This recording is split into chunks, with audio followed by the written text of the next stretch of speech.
perkenalkan nama saya Taurasis dari saya mau tanya pas pertanyaan itu interview apa tuh Mas? Interview di mana nih? Di kapal atau di Di kapal. di kapal ya? Dua-duanya. Dua-duanya. Ya wes. Pas waktu itu pas training di Thailand itu alhamdulillahnya sih nggak pakai interview. Jadi ada posisi terbuka, mereka butuh. Ya langsung lah diuruskan sama sekolah. Jadi hanya kayak formalitas lewat Skype aja gitu. Jadi kayak introduce aja yang umum general. Waktu itu pada tahun berapa ya? Berarti 2007 enggak 17 malah udah pulang. 2016 akhir. Saya berangkat 2016 Desember, pulang 2017 Mei kayak. 6 bulan kan. Mei akhir.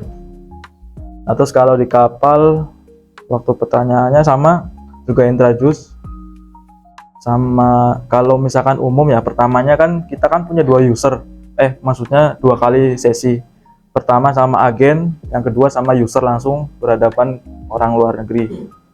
Kalau sama agen biasanya cuma perkenalkan diri, pengalaman kita di mana, kayak umumnya sih.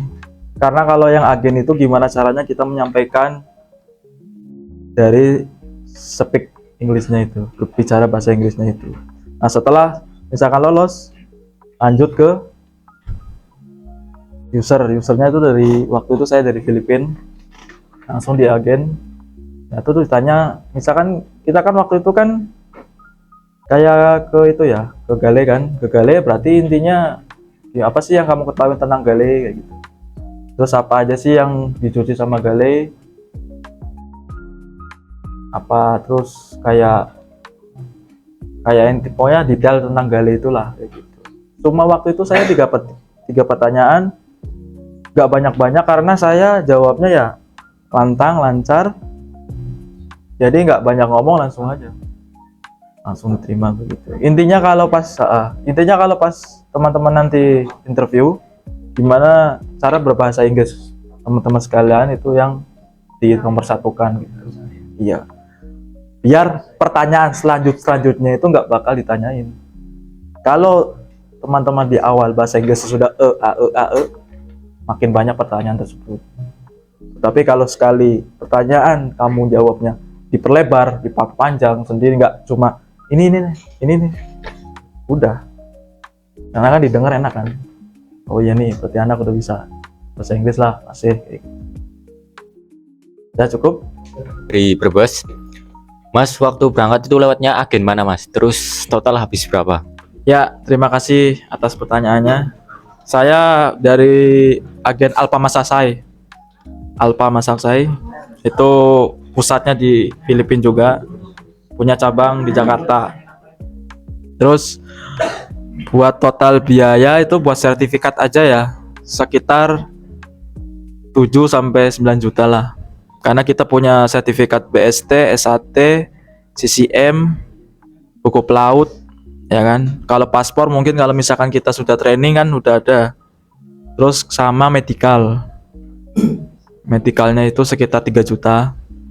Pokoknya sekitar 7-10. Dan kalau semua totalan itu kita kan kalau training kan biasanya ada kelas juga tuh. Kelas di Jakarta, kita ngekos segala macam, makan sehari-hari selama berapa minggu ya waktu itu, 2 minggu, sama SAT CCM-nya paling 4 hari lagi tambah hampir 3 minggu. Itu total semua sampai saya on board itu sekitar 25 juta seperti itu. Jadi kalau teman-teman nanti training dulu ya kemungkinan bisa lah, sudah dari hasil dari training teman-teman ditabung, disisihkan segitu, bisa langsung buat lanjut berangkat. Udah? Yuk, ya welcome. Perkenalkan, nama saya Fajar dari Brebes. Yes. Mas, tadi kalau nggak salah Thailand 6 bulan ya Mas ya? Yang saya tahu itu kalau nggak salah 1 tahun. Menurut Mas gimana pendapatnya yang Mas itu cuma 6 bulan trainingnya? terbang atau Iya. Maksudnya kan kalau nggak salah itu di kapal itu harus minimal 1 tahun gitu untuk OJT atau training. Tapi kan sedangkan Mas cuma 6 bulan. Ya kok bisa, kenapa? Ya thank you. Terima kasih atas pertanyaannya buat Mas Fajar. Waktu itu 2018 ya, berarti saya ngeplay 2017 di bulan Agustus. Itu masih bisa pengalaman 6 bulan. Tetapi setelah 2 tahun saat saya on board satu kontrak lah 2019, itu sekarang minimal 1 tahun gitu. Jadi saat itu masih dipermudah, dalam artian cukup 6 bulan saja teman-teman sudah bisa on board, pengalamannya seperti itu. Sebelum 2018 2019 lah kayak gitu. Kemungkinan dari pihak kapal ada yang dalam artian kok, maksudnya mungkin dilihat ya kinerjanya bukan dari Indonesia lah, kayak orang luar atau gimana, itu kok kayak masih belum, maksudnya belum pas kerja di kapal tapi kok sudah bisa ke kapal gitu. Akhirnya minimal 1 tahun kayak gitu. Pas saya waktu itu masih 6 bulan, alhamdulillah enggak 1 tahun. Makanya waktu perpindahan udah sampai 1 tahun, saya pun kaget kok kenapa sampai udah 1 tahun gitu. Sebenarnya kan training ya jangan lama-lama ya, cuma hanya tahu gimana caranya. Tapi kalau misalkan teman-teman juga selain bukan hanya training ya, kayak mencari uang atau tambahan modal, ya betul ya, cocok sih 1 tahun itu. kalau misalkan hotel bintang itu mengaruhi nggak? Soalnya trainingnya itu kayak di hotel bintang juga, terus kan Iya. kan Heeh. itu mengaruhi kayak Oh. Kalau buat pengaruh itunya sih enggak. Saya balikin lagi tadi, saat Masnya nanti interview, jika ditanya bahasa Inggrisnya lancar, itu sudah menutupi juga pengalamannya di bintang 3 apa. Yang penting di saat itu kita punya pengalaman. Jadi kualifikasi bintang 4 itu sebenarnya nggak diperluin. Iya, enggak perlu juga. Dan ketika kita interviewnya langsung Iya. apa enggak? Kan alumni sebelumnya kan juga ada tuh di pengalamannya nggak di luar negeri kan, cuma hanya di Indonesia, kayak di misalkan di Tegal atau di Semarang. Iya, atau di mana, itu pun langsung bisa kan, langsung ke kapal karena kan dia sudah punya real training kayak gitu. Jadi di saat nanti teman-teman interview diusahakan bahasa Inggrisnya yang fasih. Jadi nggak mempengaruhi sih buat bintangnya itu. Iya, nggak apa-apa. Udah cukup. Nama saya Valen dari Tegal. Mau tanya, coba jelaskan daily activity di sana, Mas. Terima kasih atas pertanyaannya Mas Valen. Buat daily activity-nya di kapal itu punya 2 shift ya, 2 shift malam sama shift pagi. Nah, shift pagi itu kita itu di kapal Costa khususnya itu 7 ke 7. Kalau yang shift pagi 7 pagi ke 7 malam, shift malam 7 malam ke 7 pagi. Nah, pengalaman saya selama ini 6 tahun selalu masuk malam. Jadi 7 malam sampai 7 pagi. Kalau briefing itu tergantung ya, depend of supervisor. Jadi kalau misalkan ada yang harus dibahas dulu di sebelum kerja, kita briefing, kalau nggak ada langsung kerja gitu. Jadi jam 7 mulai kerja, langsung ke ke station, memakai PPE ya kan semua, kayak gloves, apron, segala macam, air plug, cap, semua. Langsung ke station, cek kayak chemical, mesinnya gimana, keadaannya, semua segala macam, langsung servis dinner waktu itu. Sudah selesai dinner sekitar jam 11, setengah 12 sudah kelar material.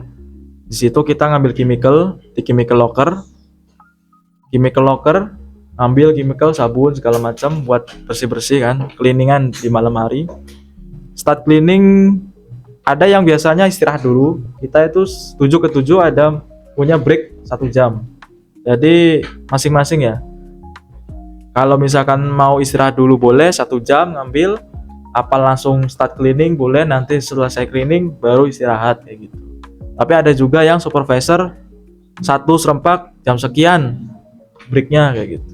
Ada juga habis itu udah selesai cleaningan ya kan, break, balik lagi break, paling hanya selesai apa namanya, finishing aja, kayak ngemop, wiper segala macam, wipe kayak gitu sampai jam 7 pagi. Kalau jam 7 pagi setengah 7 ada service breakfast ya, kita service breakfast itu yang buat malam. Kalau yang pagi kita mempunyai, kalau di Eropa kita hanya punya 2 service, tapi kalau di Asia kita punya 3 service.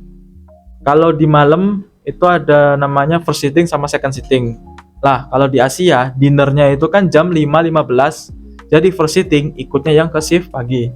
Kalau yang malam lebih enak, cuma second sitting aja, jadi cuma 1 service. Jam setengah 10 apa jam 10 udah kita mulai ambil chemical, langsung start cleaning. Jadi kalau di Asia lebih enak masuk malam, agak free-nya lebih itu. Tapi kalau masuk pagi benar-benar capek, kita dikejar-kejar terus ya gitu. Kalau masuk pagi kita juga sama, tergantung supervisornya briefing atau enggaknya. Nanti kalau nggak ada briefing langsung kita kerja sama kayak malam, persiapan PPE semua langsung ke station ya kan. Station kelar, breakfast itu sekitar setengah 11. Semua cleaningan juga mestinya nggak begitu kayak malam banget ya, detail, paling cuma hanya remove makanan food debris-nya yang di mesin, karena jam setengah 12 itu udah datang material buat lunch. Jam 12 lah, jam 12 sudah datang, jam 12 lunch itu sampai jam 3. Nah, nanti jam 3 kelar bersih-bersih, nanti jam 4 apa setengah 5 tea time. Ada tea time ya kan, udah tea time kita bersih lagi, cleaningan kelar jam setengah 6 atau jam 6, udah prepare buat anak malam shiftnya dinner kayak gitu. Makanya kalau di Eropa agak mending ya, dalam arti nggak begitu rapat banget. Tapi kalau di Asia benar-benar kita dikejar oleh waktu, kita harus cepat-cepat karena dinernya itu jam 5.15 sudah buka sore kayak gitu. Sudah jelas Mas Valen? Ya, terima kasih. Saya Fadil dari Tegal. Mau tanya Mas, gimana sih cara mengatasi rasa jenuh bekerja di kapal? Kan udah 6 tahun gitu. Oke, makasih. Mengurangi rasa, sebenarnya sulit, memang sulit ya. Terima kasih atas pertanyaannya Mas Fadil.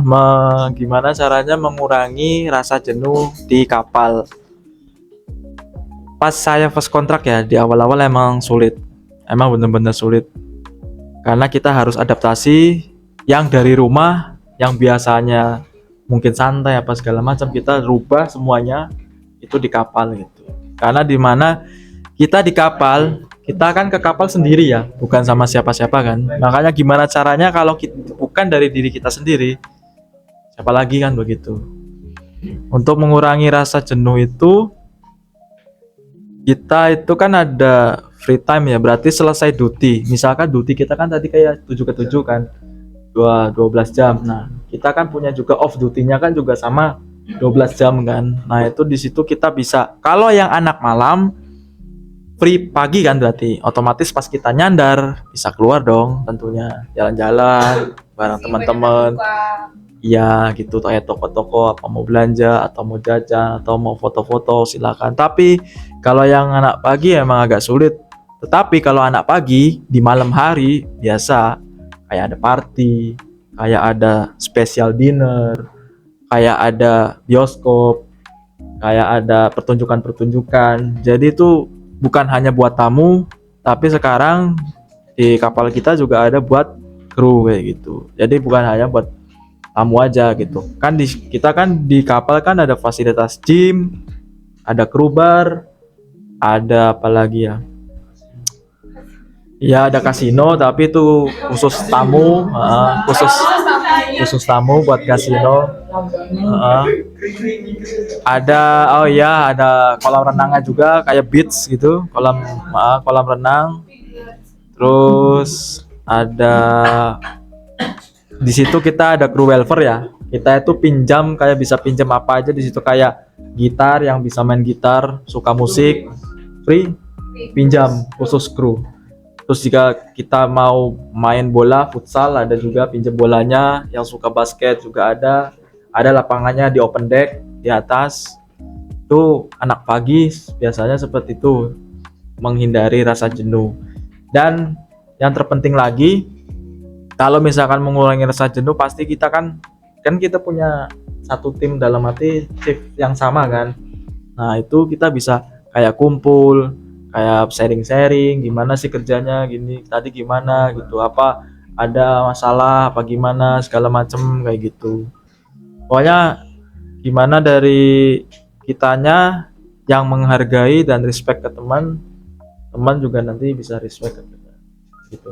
Udah cukup jelas Mas Fadis? Biasanya aktivitas apa sih Mas yang Mas lakukan bersama kantin? Rekan tim ya. Rekan tim, Kalau ya. saya kalau masuk malam waktu itu pasti keluar ya, Miss.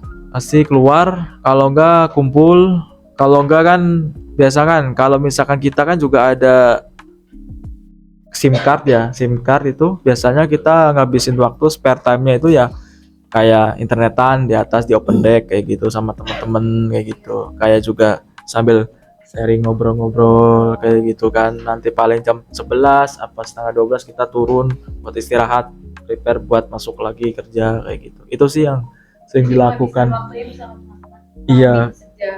Iya, sejam 2 jam karena kan kita selesai duty kayak sarapan dulu, makan dulu segala macam, mandi, apal ada laundry ya kan, laundry juga segala macam, baru nanti kita tuh.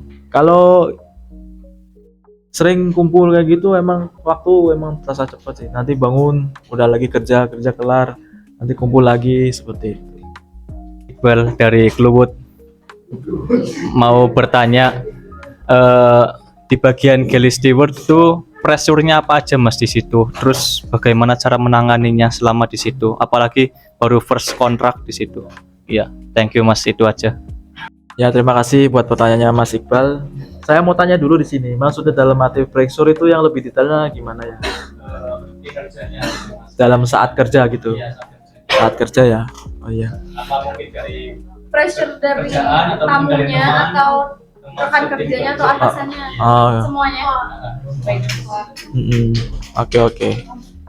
Kalau di bagian galley steward itu kalau buat ke tamu nggak begitu ya, belum ada namanya pressure-nya, dalam artian nggak begitu langsung kontak. Iya, nggak tamu. Tetapi emang kalau seandainya piring ada yang kotor langsung ke tamu, emang kita yang langsung kena komplain gitu.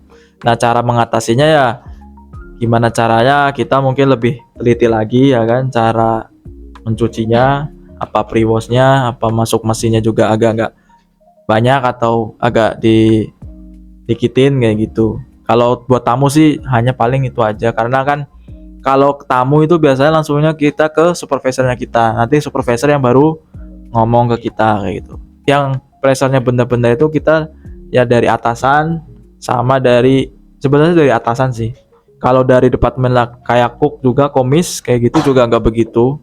Tapi emang kadang ada yang gimana ya, kita saat kita nyucinya itu nggak bersih langsung ke komplainnya ke supervisor. Tapi lebih seringnya sih ke supervisor, karena kan nggak bisa seandainya dia itu beda departemen langsung komplain ke kita, itu nggak bisa. Harus ada melalui prosedur, komplainnya dulu ke supervisor dulu kayak gitu. Nanti supervisor baru ngomong ke kita gitu. Nah, pressure-nya di sini saat itu ya emang di saat banyak komplain. Nah, di situ emang kita kadang berpikirnya banyak komplain ya, masalah berarti kinerja saya kurang bagus atau gimana ya. Kita dibikin santai aja dulu, dibikin relax, jangan terlalu dipikirin. Dan kalau misalkan di situ kita posisinya leader, nah kita nanti komunikasikan sama yang lain kayak gitu. Itu tadi ada komplain, ya kan, ada komplain, coba dong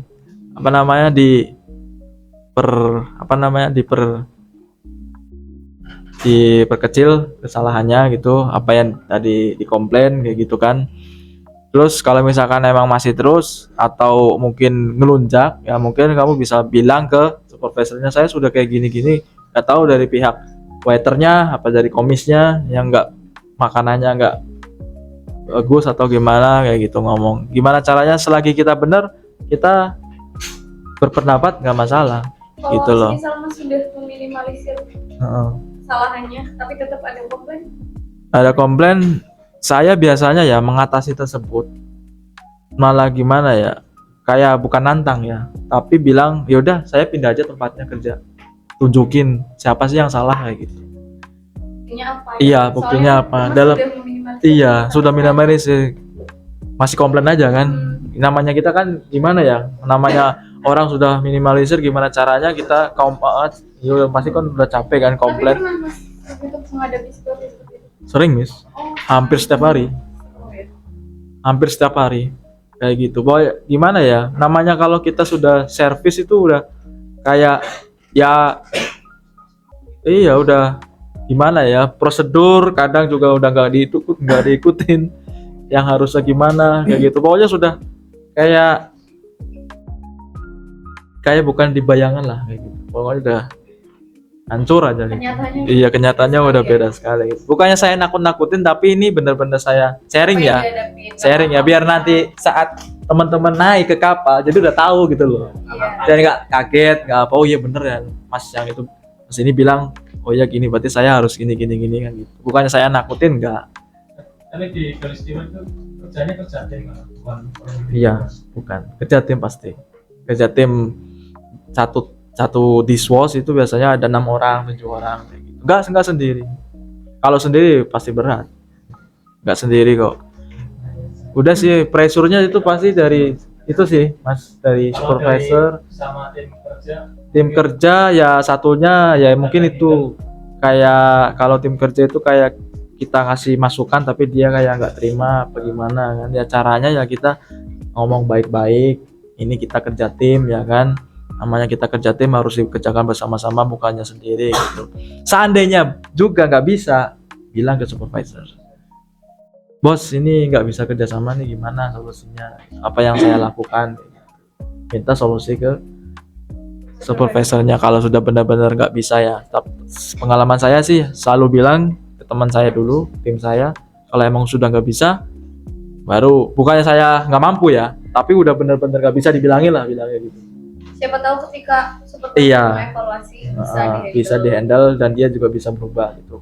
Bahkan kalau seandainya Mas Iqbal nggak cocok udah sama itu, bisa request pindah, Pak bos sudah, saya itu bukannya saya nggak mau kerja sama dia, tapi emang dia gini, bisa pindah.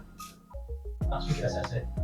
Ya dipikir-pikir dulu sih. Karena perkembangannya gimana? iya, karena gini, di saat kita sudah pegang satu station dan kita bagus kinerjanya, itu udah dipercaya kan sama supervisor, susah kadang mau pindah ke posisi ke tempat lain kayak gitu. Terus kalau misal pindah pun ke bagaimana? Apa mengisi kosong dari departemen yang lain? Bukan posisi bagian ke departemen lain ya, maksudnya di tempat kerja yang lain gitu, yang lain, bukan departemen yang lain, bukan. Kalau itu kan kita nanti namanya ada promosi kan gitu. Kalau itu cuma tempat bagian, kan banyak tuh. Terakhir saya di Toscana ya, tahu kan Costa Toscana itu berapa passengernya kan, kapalnya juga sebesar apa kan. Pernah lihat video YouTube apa segala macam Costa Toscana. Nah itu kan buat capacity aja tamu full 6,8 6.800 penumpang, buat krunya itu sekitar 2.000. Jadi satu kapal tuh hampir 9.000. Bisa dibayangin kan, satu kapal sebesar itu 9.000 orang di atas kapal kan, decknya juga banyak. Jadi tempat kerja juga kita per deck kan banyak. Jadi di tempat misalkan kamu tempatnya di Menggale, kamu bisa nanti tempat di Dido itu di atas, namanya kan gitu. Bukan dipindah departemen lain, bukan. Kalau itu kan udah nantinya promosi, udah kerjanya kan udah beda lagi. Dah cukup jelas. Kan nama saya Harvey Maulana dari Pemalang. Mas, saya mau bertanya, Masnya kan udah bertahun-tahun ya Mas kerja di luar. Masnya punya pengalaman buruk apa saja waktu OJT dan bekerja di kapal? dan bagaimana cara menghandle-nya? Terima kasih. Ya, terima kasih atas pertanyaannya. Pengalaman buruk apa yang saya rasakan saat di OJT sama di kapal? Kalau bagi saya sendiri pribadi, pengalaman buruk itu nggak ada ya. Cuma hanya kemungkinan masalah yang dihadapin di kapal apa di OJT gitu. Contohnya, salah satu contoh di saat masalah itu bukan dari atasan saja ya. Di saat kita harus adaptasi di lingkungan kita di kapal, contohnya pas saat di laut kan ada tahu ya namanya rapsi gitu, pasti kan goyang-goyang. Kalau nggak terbiasa itu kita akan mual dan pasti ya mabuk laut gitu. Itu pun yang jadi salah satu yang hal kecil, masalah post kontrak kalau baru naik di kapal kayak gitu. Menangannya ya waktu itu ada teman saya bilang makan kayak apel hijau kayak gitu, apel hijau. Terus juga dihindari makan yang terlalu banyak kayak gitu. Minum juga jangan terlalu banyak kayak gitu. Intinya di mana kapal misalkan ke kiri ya kita ikut ke kiri, kapal ke kanan ya ke kanan. Jangan malah kita nahan gitu.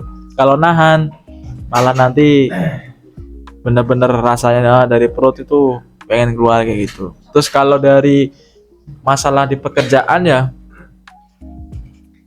ya tadi sih sama kayak Mas Iqbal pertanyaannya, kita itu selek sama teman kerja kita, partner kita. Itu emang susah banget Mas. Gimana caranya kita harus bilangin ke teman kita gitu, kitanya juga gimana ke dia kayak gitu. Apa nanti di saat kita malah bilang ke supervisor, malah balik lagi ke kita kayak yang difitnah, nggak sesuai dengan fakta, ya kan? Cara mengatasinya ya tadi bilang apa adanya, ya kan? Kalau nggak percaya silakan lihat kinerjanya dia gitu. Langsung bukan ditantang ya, kayak bilang kayak lebih menegaskan nih loh, emang kerjanya gini, dilihat kayak gitu. Bukan saya aja nih yang kerja, dia malah nggak kerja gitu. Oh ya udah, nanti saya buktikan. Terus misalkan oh iya benar kata kamu, ya udah nanti saya pikirkan kayak gitu. Ada yang supervisor yang nggak rewes, nggak mendengarkan. Ya kita mau nggak mau, kalau misalkan supervisor kita nggak mendengarkan, kan ada asistennya tuh ya, ada asistennya, ada koordinatornya tuh ya, kita juga bilang nanti ke sana. Kalau nggak bisa lagi ya udah, mau nggak mau kita ke manajer, ke IP manajernya bilang, ini saya ada punya masalah tapi supervisor saya nggak bisa menyelesaikan kayak gitu. Ya udah kayak gitu. Intinya masalah yang sering saya hadapi teman-teman kerja sih, teman kerja kayak gitu. Beda pendapat, beda apa segala macam. Di OJT pun sama begitu. Kadang kita kerja sendiri tapi dia nggak bantu apa segala macam, supervisor nggak tahu ya kan. Nah, kita bisa keluh kesah ke supervisor. Bukannya kita mengeluh terus kan, tapi emang buktinya kan seperti itu. Itu Mas. Udah cukup? Ya. Denny dari Brebes. Bagaimana cara Masnya beradaptasi sama teman kerja selain negara dari Indonesia ya? Terus cara butuh berapa lama bisa beradaptasi? Terima kasih. Ya, terima kasih buat pertanyaannya. Gimana caranya beradaptasi beda negara ya? Terus gimana caranya buat butuh berapa lama kayak gitu. Beradaptasi apa dulu nih? Iya. Makanan, lingkungan, semuanya. Alright. Semuanya ya. Ya. Kalau emang awal-awal itu namanya kita masih belajar sih ya. Kalau makanya itu tadi saya bilang kalau misalkan teman-teman bisa lancar berbahasa Inggris, tapi belum tentu juga kadang kita bisa menangkap ya apa yang mereka ucapkan bahasa Inggris, karena kan intonasinya kita sama negara-negara lain kan iya berbeda seperti itu. Iya, beda aksen betul. Ya, kita cara mengatasinya itu misalkan dia tuh ngomongnya kayak cepat ya kan, tapi bisa bilang I'm sorry, can you repeat please gitu.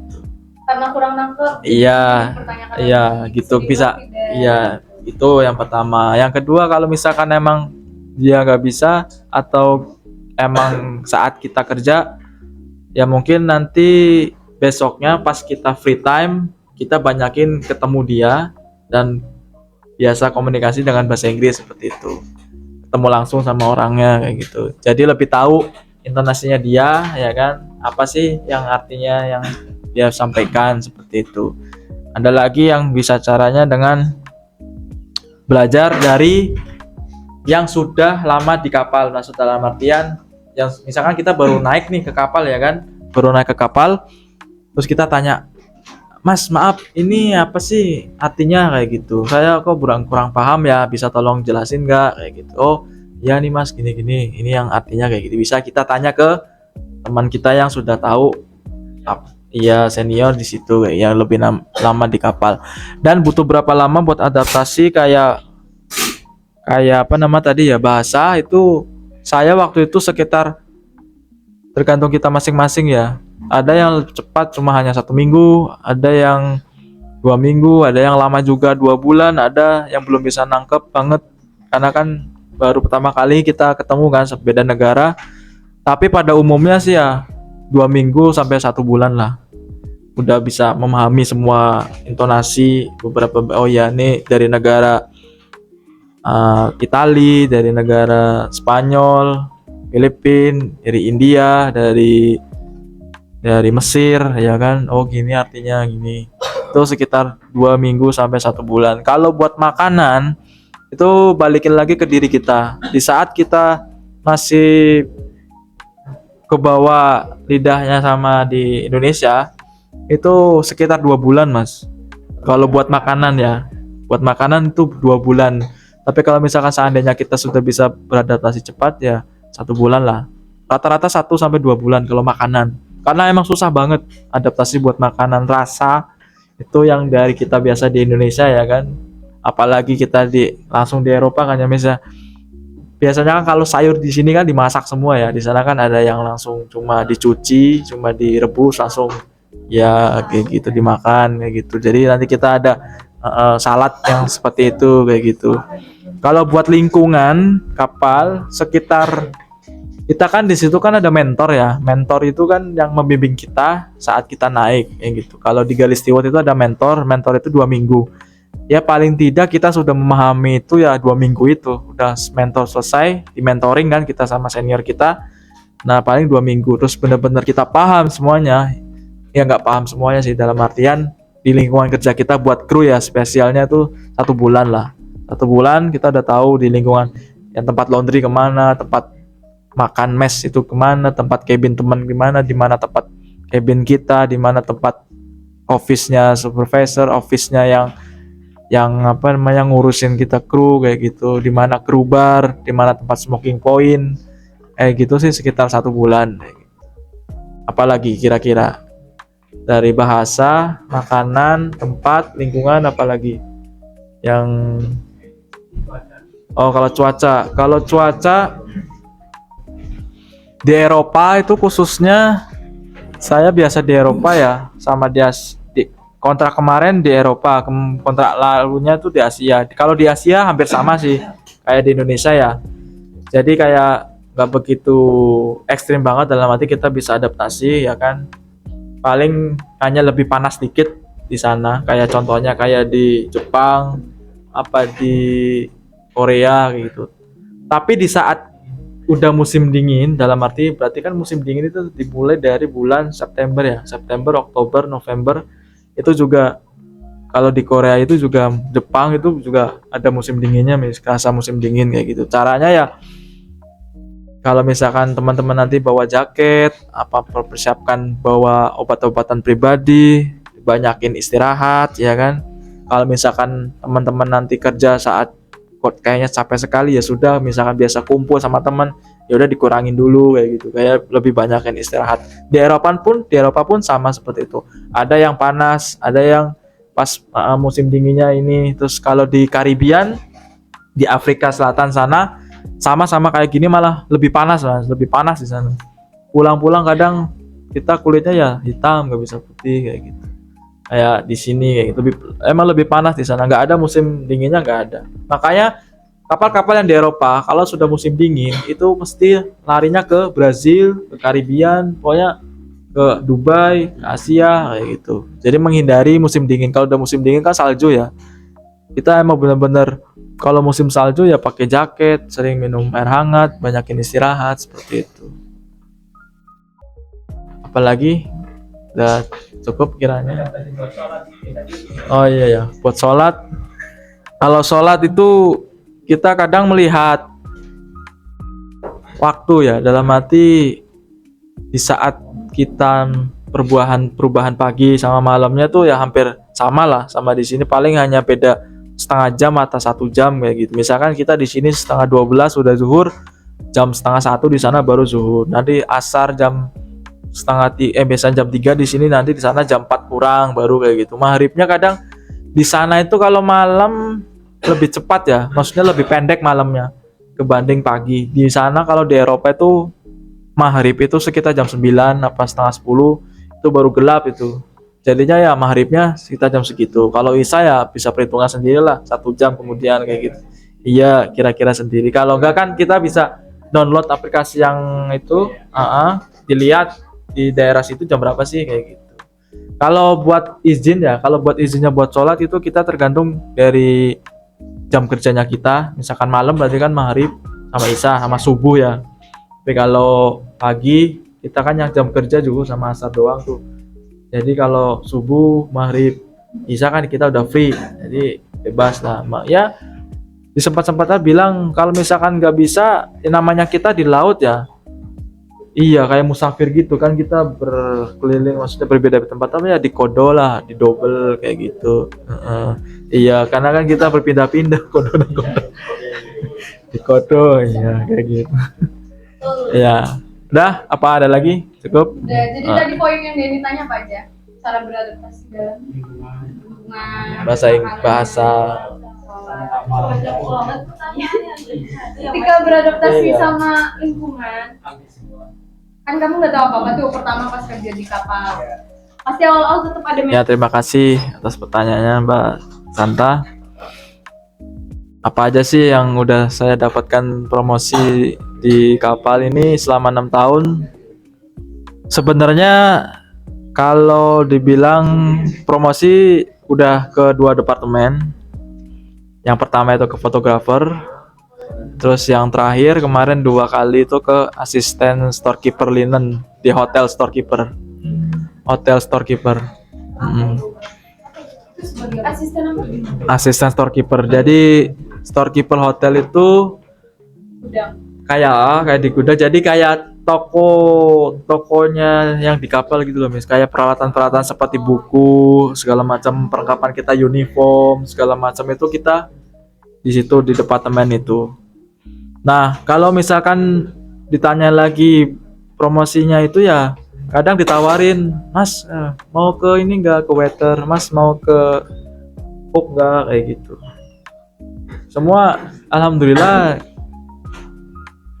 di selama 6 kontrak ini kan kinerja saya ya bagus kan, dalam artian enggak menyusahkan supervisor, enggak bikin masalah. Ya semua sih menawarkan gitu, tapi posisi yang saya dapatkan itu pas fotografer sama itu. Yaitu kenapa saya masih belum pindah, banyak faktor sih, Mbak.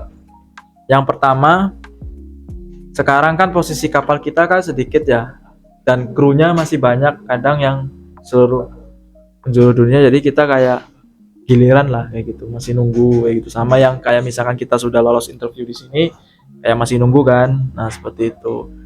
Yang kedua, kadang dari pihak HR, dari pihak pusat, dari pihak Genoanya itu kan kita kan masih banyak kru ya, dalam artian kita harus saling pilih-pilih kayak gitu, gimana caranya pas kapan kita jadwal dan kapan nih orang ini dikasih jadwalnya buat pindah kayak gitu.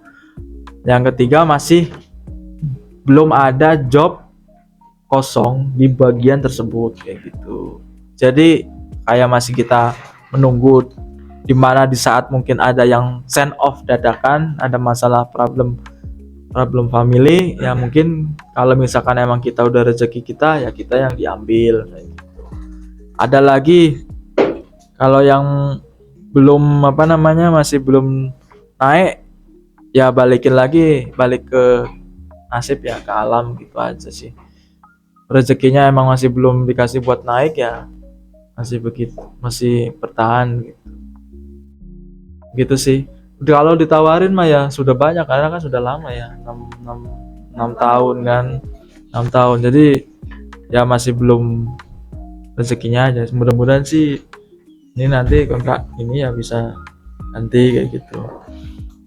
Yang kedua, yang terakhir itu biasanya gini Mbak, Mas bisa pindah tapi berangkatnya lama, mau kayak gitu, ditawarin. Menawarin kayak gitu tapi waktunya belum kita coba. Karena kita balik lagi ke rotasi krunya sih Miss, nunggu rotasi ada yang pulang gitu loh, nunggu ada yang pulang menggantikan, betul. Di saat kita pulang itu udah ada yang menggantikan, jadi benar-benar rotation kayak gitu. Makanya kalau seandainya teman-teman kayak butuh uang atau lagi maksudnya udah jenuh di rumah, mau nggak mau kita terima lagi kan kerja yang posisi lama biar kita bisa cepat berangkat kayak gitu. Makanya kan kadang ditawarin seperti itu. Tapi ada juga yang kalau rezekinya pas emang bagus, posisinya itu kita kapal lagi butuh besar-besaran, tanpa tanpa kita tanya pun udah langsung ditawarin, nih kontrak depan kamu langsung naik posisi ya kayak gitu. Itu kalau lagi buka besar-besaran, iya rezekinya pas, iya besar-besaran buka lebih banyak tanpa kita menawarkan dari pihak agen dari pusat, itu udah dapat jadwal pindah posisi kayak gitu. Dilihat growth-nya itu apa. Itu sih Mbak. Udah cukup jelas atau ada? Ya, terima kasih. Jadi mau nanya, pernah dapat penghargaan apa enggak Mas? Ya, terima kasih pertanyaannya. Penghargaan apa yang sudah didapat sama berapa sih gaji di kapal pesiar sekarang? Kalau penghargaan itu selama di kapal saya itu sih nggak ada ya, belum pernah lah. Namanya juga satu lingkungan, tapi kalau penghargaan dari supervisor, dari atasan itu kayak dispesialkan. Jadi semisalnya kayak gini, kalau teman-teman kerjanya bagus, itu biasanya ditempatkan kerja yang nggak begitu berat.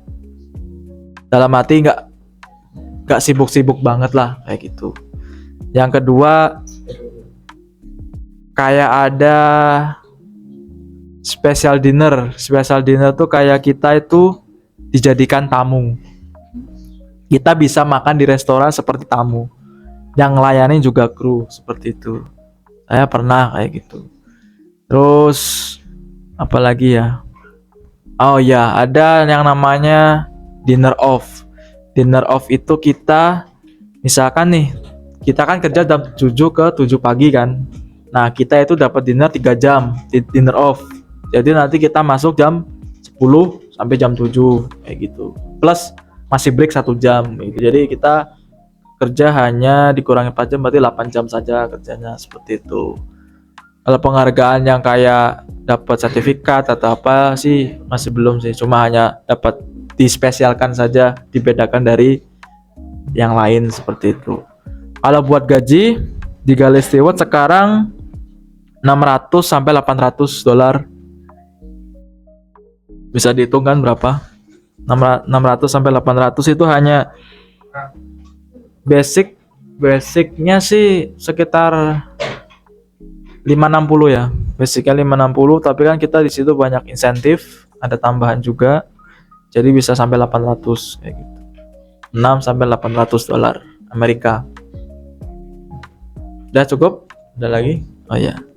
Kenalkan, nama saya Bima dari Slawi. Mau tanya, PPE apa aja yang dipakai sebagai galley steward?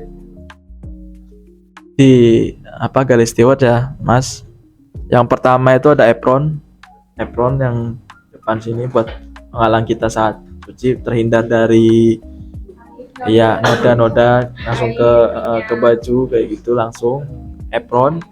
Terus ada safety shoes. Safety shoes itu bukan sepatu biasa ya, bukan Mbak. safety boots ada lagi. Jadi safety shoes itu kayak sepatu, tapi di sini depan sini nih, depan sini tuh agak keras. Jadi saat diinjak orang pun kita nggak kerasa. Diinjak apa, dilindes, kayaknya dilindes motor pun kita nggak kerasa. Troli segala macam ya nggak masalah. Jadi bener-bener aman ya. Kita kalau kerja di kapal pesiar tuh nomor satu safety, keamanan yang dipikirkan dari perusahaan. Yang ketiga safety boot tadi, kalau kita pas cleaningan kan pasti kan bermain dengan air kan, biar kita nggak basah langsung ke ini, ke mana, ke pants, seragam. Jadi ada safety boots. Safety boots juga penghalang dari ya kayak bahan apa, panas kayak gitu segala macem. Terus ada lagi gloves, yang penting kan kita kan kalau cuci kan bisa terhindar dari kayak pecahan piring kayak gitu, juga nggak tangan kita langsung kotor ya kan. Terus ada air plug. Ini air plug juga penting banget karena kita bermain dengan mesin ya kan. Mesin kan itu kan bising banget kan, piring-piring pun pakai seramik tuh Miss, pasti kan suaranya tuh bising banget. Jadi tuh air plug itu sangat penting kayak gitu. Di saat kita air plug kayak kuping plug. Iya kayak handset kayak gitu, tapi ada Melindungi telinganya. lebih biar agak itu, karena kalau nggak dikasih itu sekitar satu kontrak mungkin pas pulang kamu udah agak beda lagi pendengarannya kayak gitu. Air plug.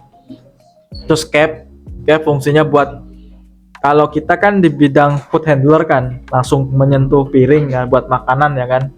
Nah itu gimana caranya, rambut itu kita tidak boleh jatuh ke piring, ke makanan nantinya gitu loh. Karena kan kalau udah rambut kita jatuh ke makanan atau piring itu udah terkontaminasi kayak gitu, contamination. Iya. Jadi nanti ada komplain lagi dari itu. Cap, air plug.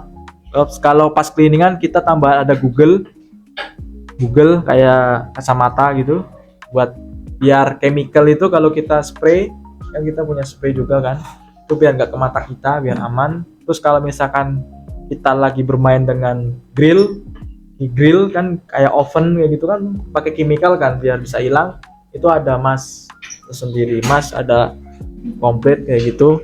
Jadi ya insya Allah aman sih kalau kita benar-benar mengikuti prosedur di situ. Terus apa lagi? Udah sih, PP-nya itu aja.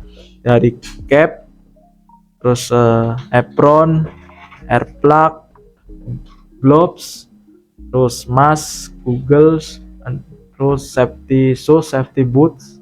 Nah itu PPI-nya yang kita punya di Galley Steward. Udah cukup jelas? Punya planning berapa kontrak lagi? Sekarang kan udah 6 kan? Ya, itu aja. Kalau buat planning kemungkinan masih lama ya. Kenapa ya? Saya masih butuh modal lagi ya kan, buat nanti di rumah, apa mungkin nanti juga cari kerjaan pas di rumah. Kemungkinan ya sekitar, misalkan paspor sekarang 10 tahun ya, 10 tahunnya kemungkinan bisa sampai 10 tahun lagi, apa kurang dari itulah, tergantung expired lagi, eman-eman sih Miss, betul kayak gitu loh. Terus tadi satunya apa lagi? Motivasi ya. Motivasi saya ke jadi kapal pesiar waktu itu sama sekali nggak ada namanya saya pengen kerja di luar negeri, tuh nggak ada. Dulu tuh cita-cita saya sebagai tentara lah, tentara di Indonesia aja. Sebagai tentara itu. Tapi namanya kita kan mau merubah nasib, merubah finansial segala macam, namanya juga ada mungkin ya, kita mau bahagiakan orang tua ya kan, mau mengajikan orang tua atau umroh. Akhirnya ya saya mencobalah. Motivasi saya ya tadi satu, membahagiakan orang tua, terus sama pengen juga merubah nasib, sama pengen tahu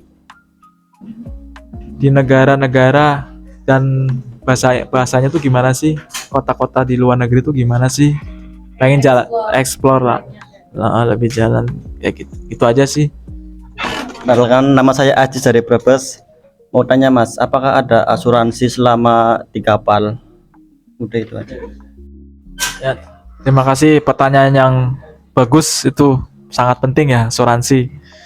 Kalau di sini kan kita namanya asuransi. Kalau di sana itu kayak dinamakan, kalau di posisinya di saat kita biar dapat cepat itu kayak setiap bulannya itu kayak kita ada potongan. Potongannya itu sekitar 78-79 dolar itu diendap, dimana di saat kita nanti pulang itu nanti diberikan dicairkan semua saat 2 hari apa 1 minggu di rumah setelah pulang gitu. Jadi misalkan setiap bulan ada 79, dikalikan lah, misalkan kontraknya 8-9 bulan, dikalikan itu nanti kamu dapat. Itu yang pendeknya. Kalau asuransi kesehatan semua ditanggung perusahaan.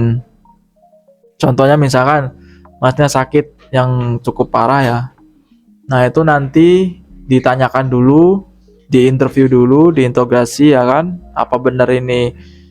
Kalau diinterogasi, diinterview dulu itu kayak ada celaka saat kita kerja ya, tapi kalau kita punya penyakit mungkin langsung maksudnya misalkan nih dari hospital, dari pihak kapal nggak bisa, itu nanti langsung dibawa keluar, bukan dipulangkan, dikeluarkan di rumah sakit terdekat.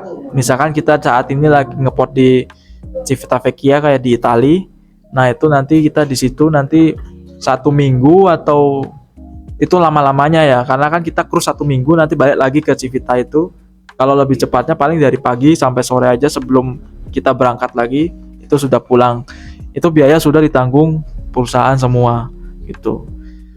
Kalau asuransi yang pas kita celaka itu kalau misalkan emang benar kita mengikuti prosedur dari perusahaan itu kita dapat gantinya gitu. Tapi di saat kita nggak mematuhi, nggak menaati peraturan dari perusahaan, malah kita nggak dapat apa-apa. Contohnya kayak misalkan jatuh, tangan kita patah atau apa, tapi kamu kayak lalai apa gimana, malah kita nggak dapat apa-apa, Miss. Perusahaan nggak nanggung, karena apa yang sudah dianjurkan oleh perusahaan itu harus dipatuhi kayak gitu. Tapi di saat kamu benar-benar mematuhi, di saat itu kerja kamu udah pakai segala macam PPI-nya tadi, kayak misalkan kayak kesiram air panas atau apa segala macam, bener kamu mengikuti, semua biaya sampai kamu sembuh ditanggung sama perusahaan. Kamu sama sekali nggak mengeluarkan sama biaya sama sekali pun. Prosedur dari awal, dari perjanjian di kontrak kerja. Terus ada lagi asuransinya itu yang pensiunan, kayak pensiunan ya. Saat saya itu pensiunannya satu di kapal, di Costa terutama, 1 bulan itu dibilang 15 dolar. 1 bulan 15 dolar. Misalkan contohnya sudah 6 kontrak, misalkan kalikan aja 15 kali, misalkan satu kontraknya 8 kali 6 48 bulan dikali 15 dolar tersebut gitu. Nanti di saat kita sudah resign, nah itu nanti bisa kita urus kayak gitu. Tapi ada lagi nih asuransi yang lain, bukan asuransi, seperti bonus akhir tahun. Lebih ke benefitnya. Iya, lebih ke benefitnya. Setiap teman-teman sudah 3 kontrak atau 2, itu nanti di saat udah akhir tahun, misalkan Desember nih, akhir tahun ya, nanti Januari. Nah, Januari apa Februari gajinya itu double satu kali. Berarti misalkan tadi 600, jadi double 1.200 kayak gitu. Itu setiap udah 3 kontrak, 4 kontrak kayak gitu. Iya, asuransi itu sih yang saya tahu, asuransi yang di kapal seperti itu. Iya, jadi asuransinya bisa di cover asal kamu ikutin Iya, peraturan. Jangan ceroboh. Karena takutnya nggak di cover. Udah cukup. Ya, terima kasih pertanyaannya Mbak April. Buat proses saya dari interview sampai berangkat ke kapal itu, saya kan mulai interview itu 2017 ya, Agustus. Pas itu saya sudah keterima, ngurus dokumen itu sekitar 1 bulan, kayak medical segala macem hampir 2 bulan lah. Ada training kan, waktu itu ada training, jadi sekitar 2 bulanan. Habis itu sebenarnya waktu itu kalau tidak ada masalah di mana ya, pembuatan sertifikat SAT sama CCM itu sekitar hanya 4 bulan sampai 5 bulan saja.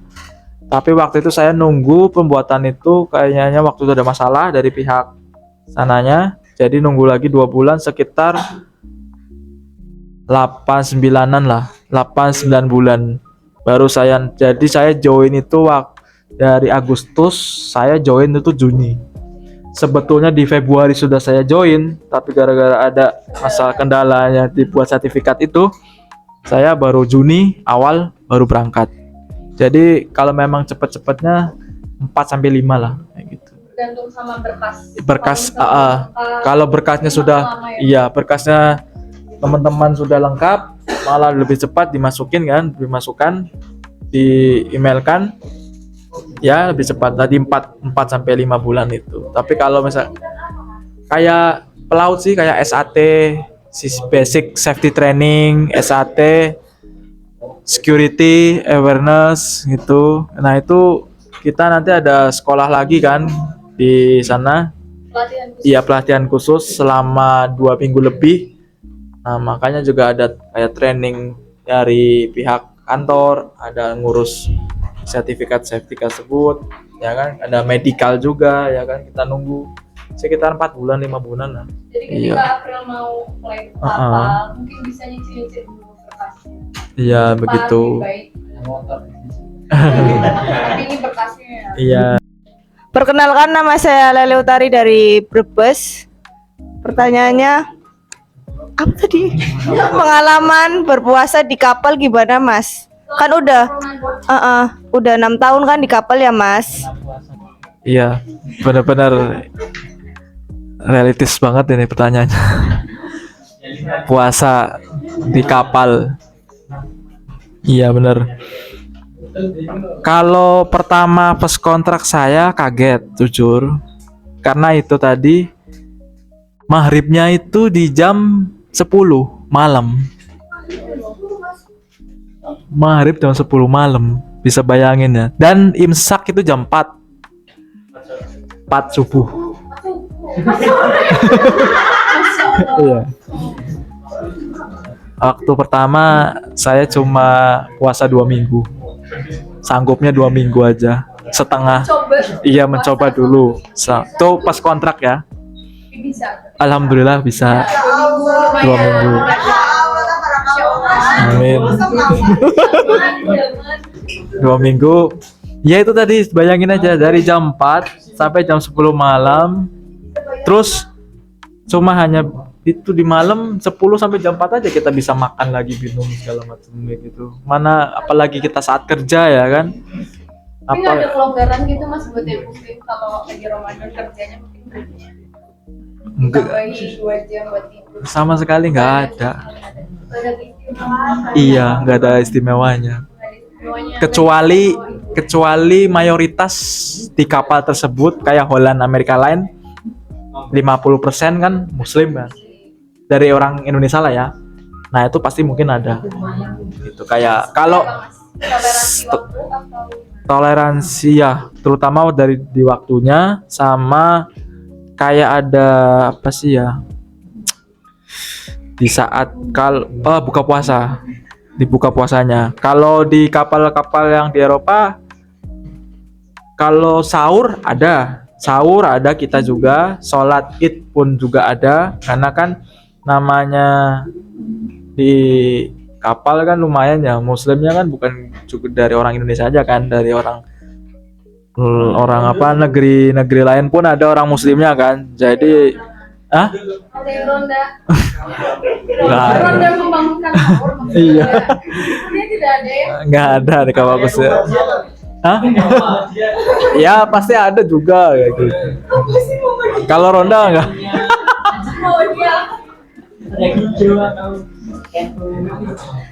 Iya.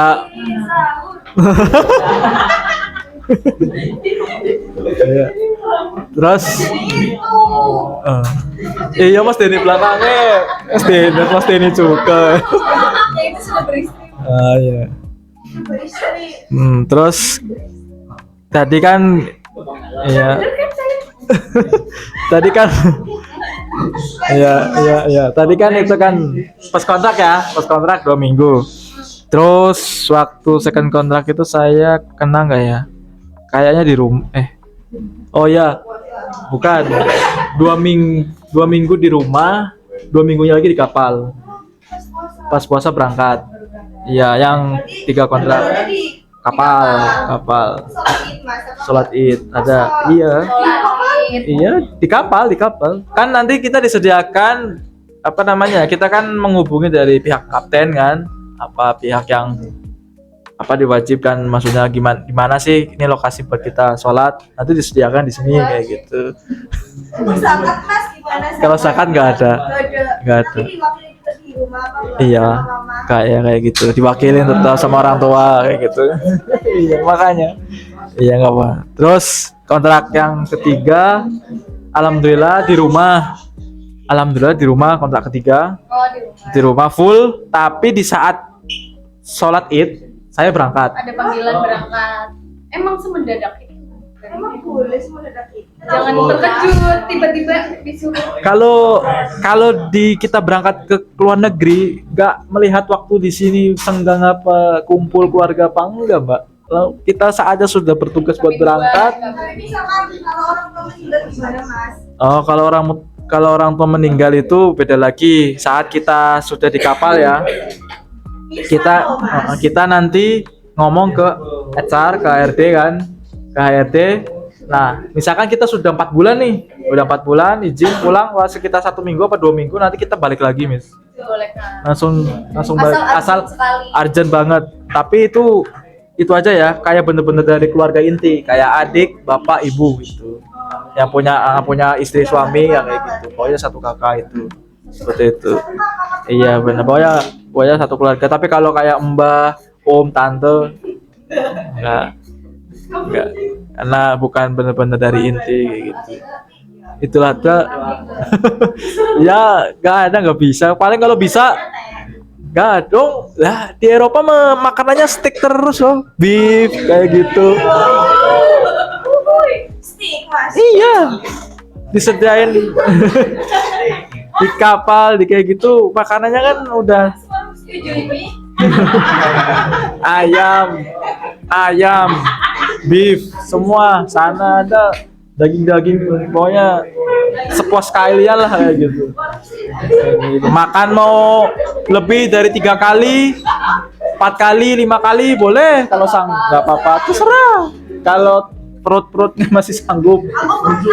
Ya udah, bagus. Terus yang keempat, kontrak keempat kayaknya di kapal. Ya pokoknya keempat 56 di kapal. 456 full 456 full satu bulan di kapal. Alhamdulillah waktu itu posisi kapal itu kosong, nggak ada tamu. Jadi pas crossing tetap kerja. Alhamdulillah 456 full 1 bulan. Pribadi ya. Iya. Pribadi alhamdulillah 456 full. Iya. Ya. Iya ngomong terus ya. Nanti ya sekali turun. Iya. Enggak, makasih atas tawarannya, tapi hari ini juga hari Kamis kan, saya juga puasa.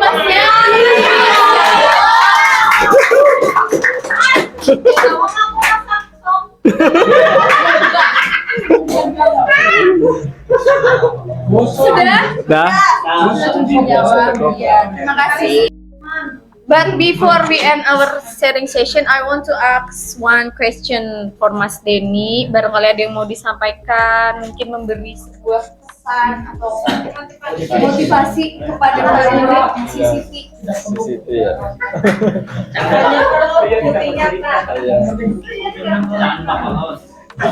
Ya sebelum diakhiri, sebelum juga pulang, gak banyak sih dalam hati dari motivasi saya dan apa sih ya gimana. Intinya itu kita kalau misalkan mau mencapai sesuatu atau mau mewujudkan sesuatu yang kita inginkan, itulah jangan sampai down dan jangan sampai menyerah gitu. Di saat keinginan kita apa yang kita mau capai itu belum tercapai, ya gimana caranya kita itu harus belajar, ya kan? Terus lihat dari pengalaman juga dari orang lain, ya kan? Dan kita bisa melihat orang lain aja bisa, kenapa kita tidak bisa, seperti itu. Dan juga jangan mudah putus asa.